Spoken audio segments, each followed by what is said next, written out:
Hi everybody, this is Sue, and I am behind the camera. And I'm going to talk to you about, I'm going to start a new series on sewing a wardrobe. My sister told me the other day, she said, your clothes are getting kind of old and you need to make yourself some new clothes. And so I ordered some patterns. I ordered this one. This is Simplicity 4789. I like this jacket right here, so I think I'm going to make that. And I might make these pants. I kind of like these pants. And I'm debating about making that long coat. I might do that. I'm not sure. I'm going to try the jacket first and see, make that first, and then I'll decide later if I'm going to make the coat. And I kind of like those two dresses. I might make those two. We'll see as time goes by. But right now, all I want to do is make like the pants and the jacket. There's no top with this pattern. It's just the pants and the jacket and a dress. So I want a top too. So I ordered two other patterns. I ordered Simplicity 1446. This is the pattern. I think I like the shirt with the scoop neck. I'm not so sure that I like those sleeves, but that's okay. And I do like the pants, although I think the pants are the same. I think so. One thing about Simplicity is their pattern pieces are interchangeable. You can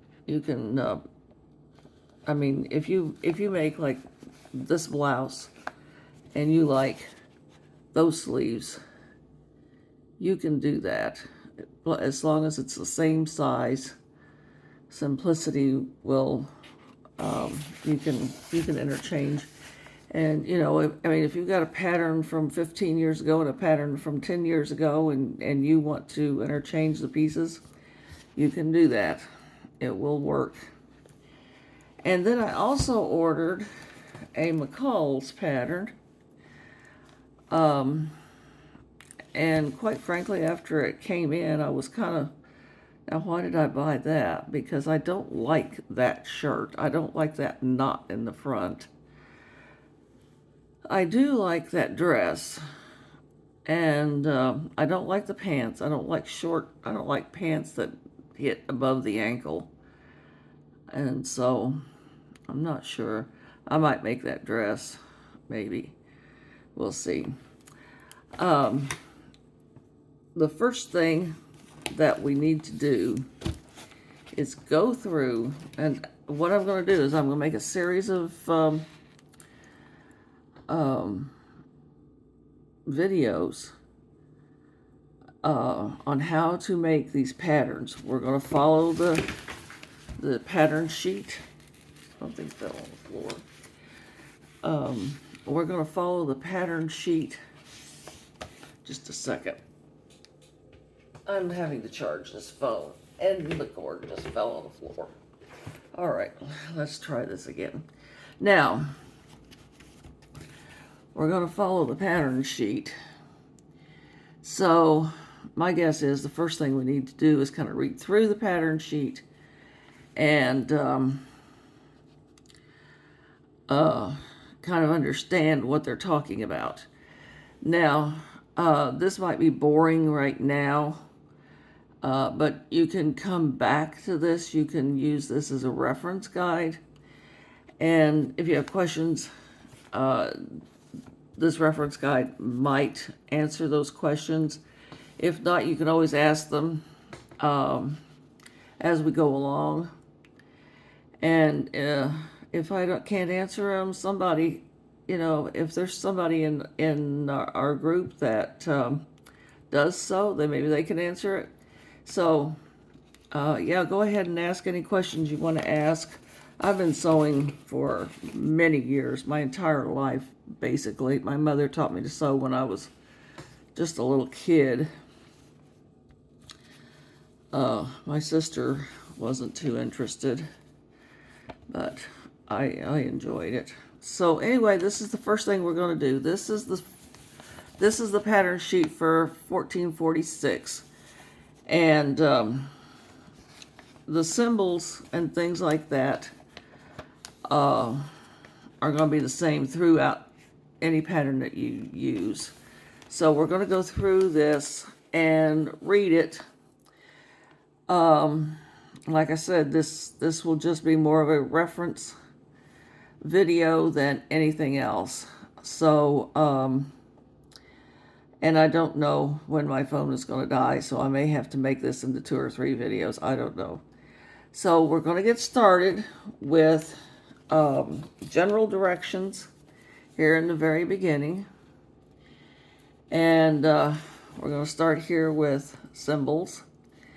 Okay, the double arrow like that is the grain line. Place on the straight of grain of the fabric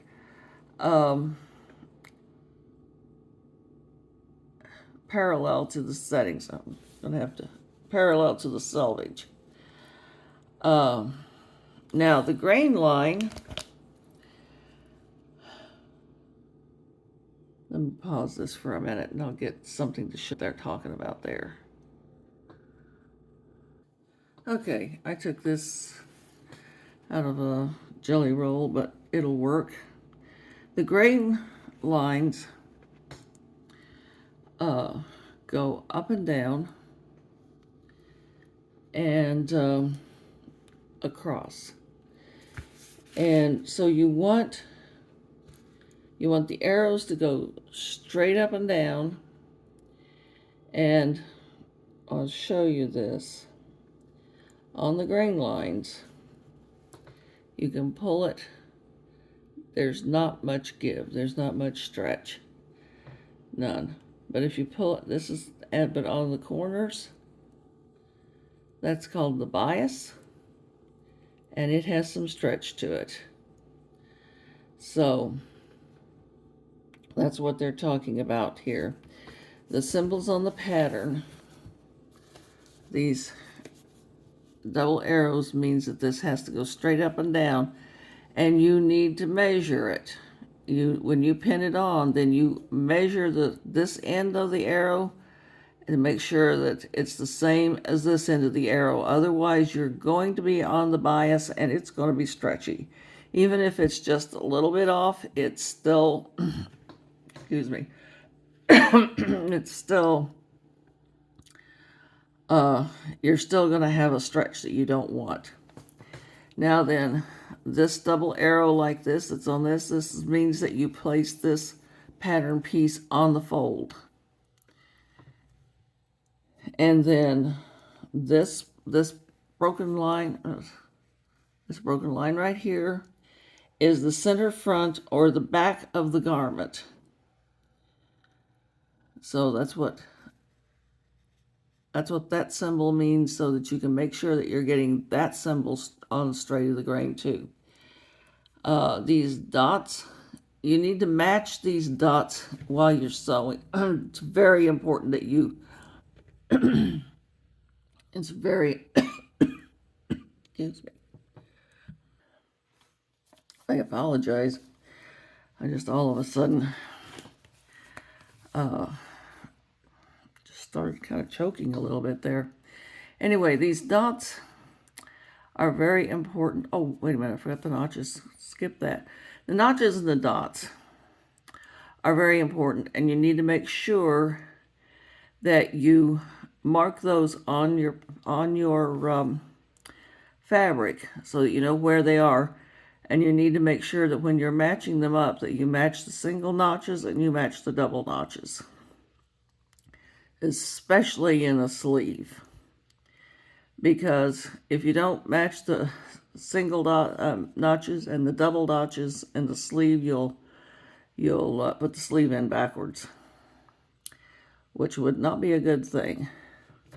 This thick line right here is the cutting line. Once you're ready to cut, you will cut on that line. And the double line there is where you can lengthen or shorten the pattern. Seam allowance is 5/8 or 1.5 centimeters. That is how far from the edge of the fabric you will place your needle. Not necessarily your presser foot, but your needle, that's where it has to be.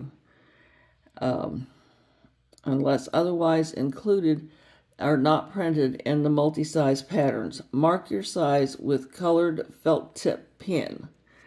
And you can buy some fancy pins that will erase, if you iron it. I don't buy those. I just, no. I'm going to mark everything on the wrong side of the pattern anyway. Just don't use something that will soak through. Anyway, and see the chart on the tissue for how to use the multi-size patterns. Okay. Now then, for your adjustments, to adjust if needed, make the adjustments before placing the pattern on the fabric. To lengthen, cut the pattern between the lengthen or shorten lines. Spread the pattern evenly, the amount needed, and tape to a piece of paper. So if you need to make your pants longer, then that's what you do. You put a piece of paper behind it, and then you tape the pattern onto that piece of paper and lengthen it however much you need to lengthen it. Me, I'm short, and I have short legs, so I'm going to be shortening everything. To shorten, at the lengthen or shorten lines, make an even pleat, taking up the amount needed, tape in place. When lengthen or shorten lines are not given, make adjustments at the lower edge of the pattern. So if say you need a longer sleeve and there's no adjustment there, then you go ahead and just add the length onto the bottom of the sleeve. Before cutting, press the pattern pieces with a warm, dry iron. Pre-shrink fabric by pre-washing washables or steam pressing non-washables. Circle your cutting layout. That's a good idea because there's going to be several layouts that are going to be given to you, and if you get confused and you're laying it out differently than what you had decided on, you can turn out with a big mess. Pin the pattern to the fabric as shown in the cutting layouts. For double thickness, fold the fabric with right sides together. For single thickness, place fabric right side up. For pile, shaded, or one-way design fabrics, use with nap layouts. Okay, the nap is like the pile, like, say you have a piece of fur or faux fur. Faux is French for fake, in case you didn't know that it's something that you hear a lot, but a lot of people don't know what it means. I know I've had people ask me, what does faux mean? And that's what it is. It means fake. Okay. After cutting, transfer markings to wrong side of fabric before removing the pattern. Use pen and chalk method for dressmaker's tracing pattern wheel. A tracing pattern wheel. You can, I don't have any of that tracing paper, but you can buy tracing paper, and you can buy it's a little wheel with teeth. It's got a handle. It kind of looks a lot like the the rotary cutters, only it's got teeth on it, and it marks onto the fabric. I don't have one right now. To quick mark, snip edge of fabric to mark notches, ends of fold lines, and center lines. Pin mark dots. Okay.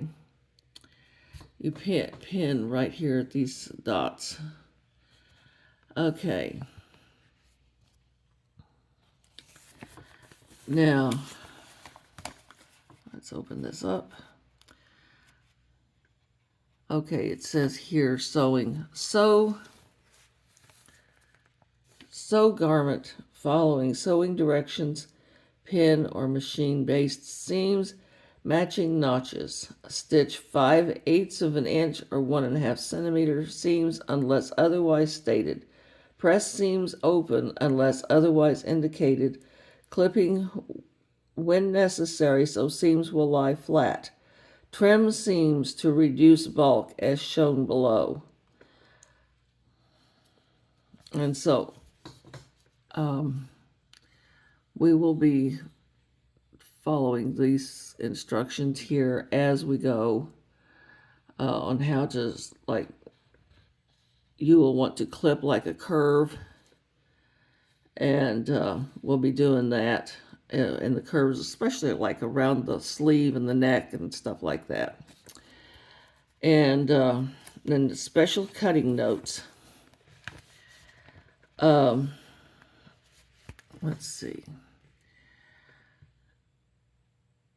If layout shows a piece extending past, I'm having a little bit of trouble reading this, past the fold, cut out all pieces except the pieces that extends. Open cut fabric. Let's see. Let's open this up.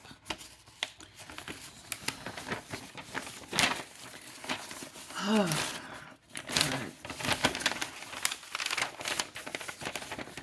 Okay, we're over here. We're here. Somewhere. There.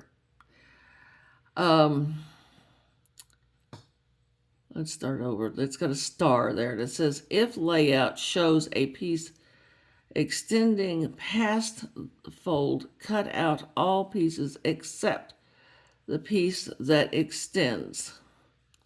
So, in other words, if you've got it laying on the fold, cut all the way around, but don't cut on the fold. Open cut fabric to single thickness.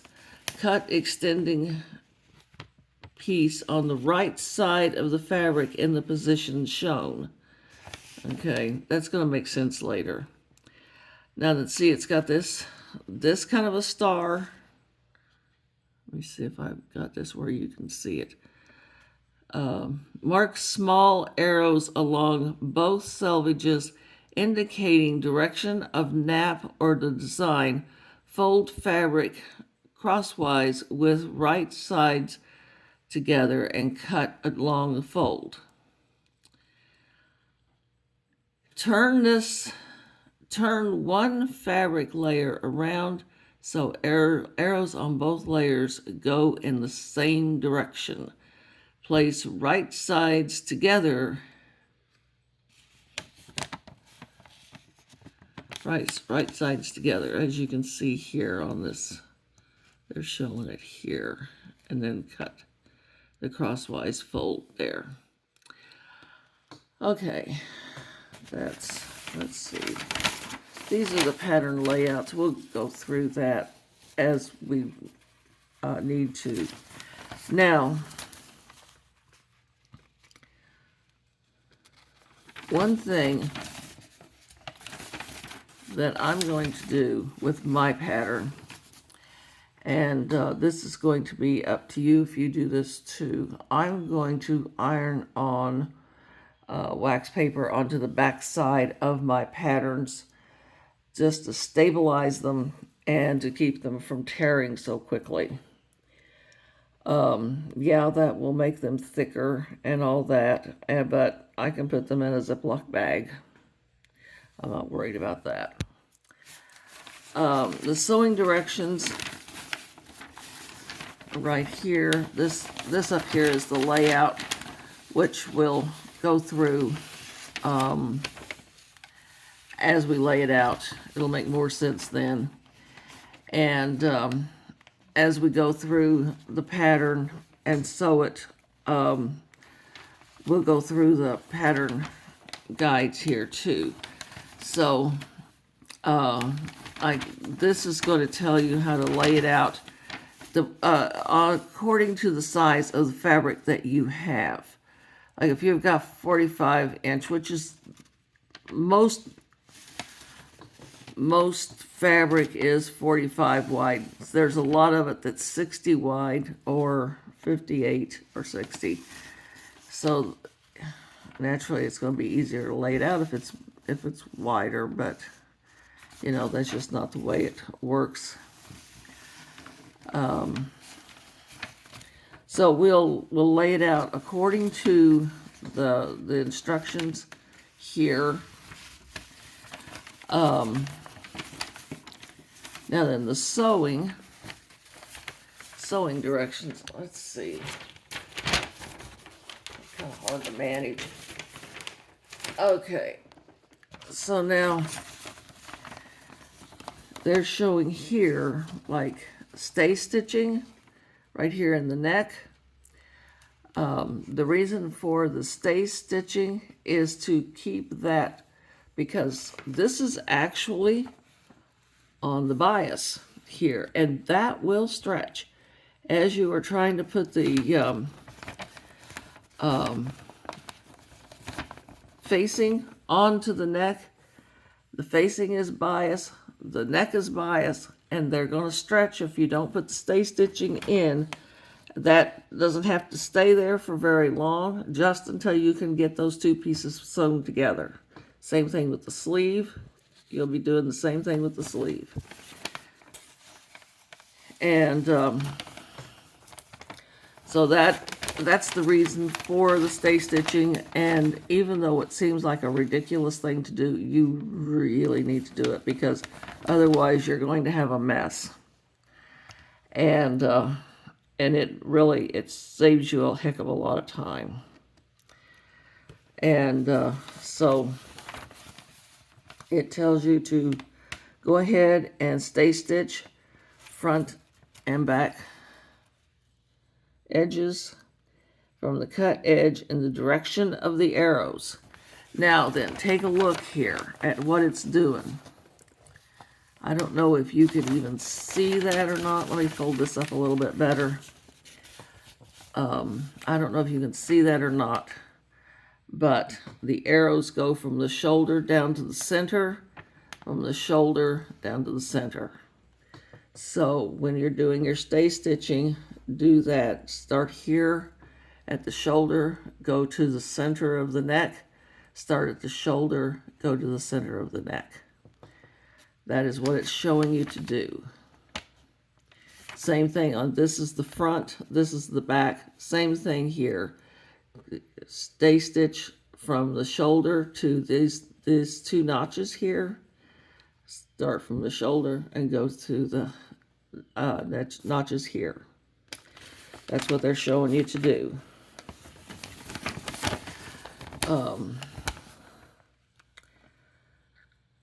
Stitch front to back at the shoulder seams from the neck edge to the large dot. So right here, to put this in, you're not going to sew the entire shoulder. I think this is for that split sleeve. I really do. It might not be, but I think that's what this is. But anyway, let's say we're going to do the split sleeve, and we're just going to sew to that dot right there. Now then, we're going to put in the facing, and we're going to sew the shoulder seams on the facing together. So we've got everything. We're going to line it up here, and we're going to sew around here, matching up these notches and matching up these clips. And then we're going to clip it where it shows you. And, well, first we're going to, sorry, I didn't even notice that, but first we're going to hem that before we sew it onto the neck. We're going to hem this facing so that it looks nice if it should be sticking out. But we're not going to let that happen because we're going to sew that down there. So, and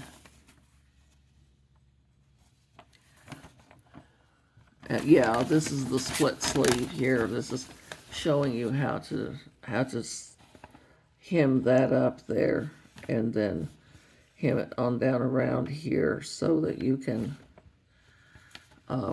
do that. Same thing here with this neck, the V shape, you stay stitch the same way. And then down here, they're showing the darts. You'll put the darts in to make the darts in the front with the right sides together. Fold the fabric through the center of the dart, bringing broken lines and small dart dots together. Now, this is real important that you get the darts right. Otherwise, you're going to look funny in the front. So we'll go through the darts very carefully to make sure that we get those exactly right, because you don't want that to be off. And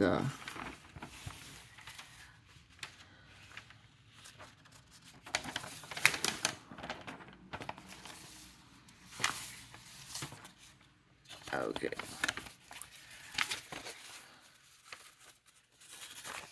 This is the instructions for doing the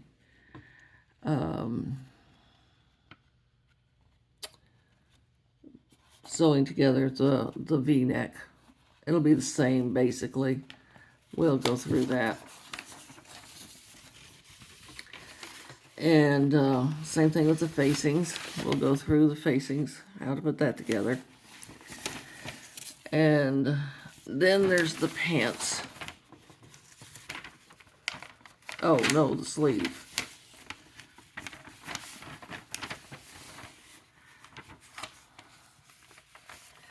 Now, sleeves take a little bit of practice. They're not hard, but they do take some practice. So when you do your stay stitching on a sleeve, and the stay stitching is really important on a sleeve. Very, very important. You will stay stitch around the sleeve. And then you will pin it in place, and you'll match up the notches here. And see, they're showing a double stay stitch, I think. Yeah. Sometimes I have to take it out here and look at it closer. It's a double stay stitch.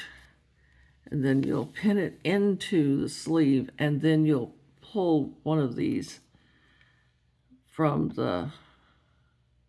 here on down and match these notches up, because like I said, it takes a little bit of practice, but it's not difficult. You can do this. So we'll go through that, and I'll show you how to do that. And so this video is getting very long. We're already at 29 minutes. Let's see. I was going to read this to you, but it's getting so long that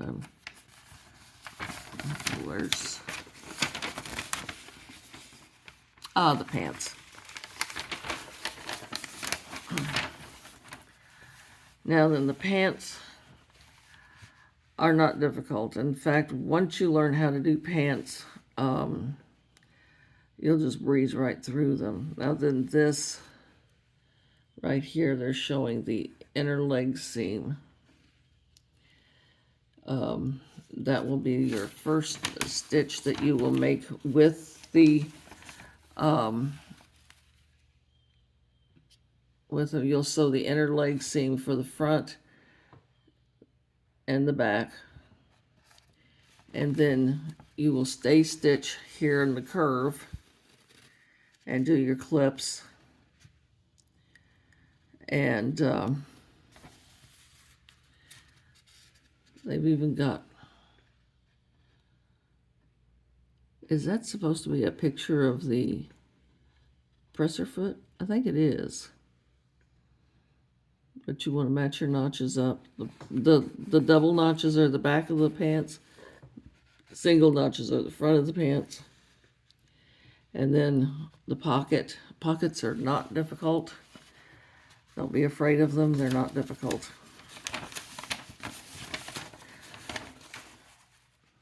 But you do have to stay stitch them because, like everything else, they're on the curve.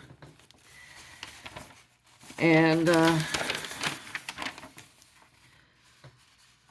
so then we'll put the waistband in. We'll put in the elastic and hem the pants. And I'm going to end this video now. And I'm going to get started on showing you how to do the wax paper. I'm going to take there's always a lot of waste with a pattern, so I'm going to do some of the waste that you would throw away. I'll show you how to iron that onto the pattern piece, and then we'll go from there. But we'll go through when we make this. I'll go carefully through each step, and we'll do it exactly the way they tell us to do this, so that we don't make any mistakes. Ha ha. You know, it's sewing, and you're human. You're going to make mistakes. It's just the way it is. So we're going to stop this video now, and I might go ahead and make a second video on how to press the pattern pieces. I've been wanting to get started with this for several days now, and I've had some things going on and haven't had a chance to get to it. So we'll get started on this, and hopefully we'll get this done within a few days. So, and I thank you for watching. I'm not a very good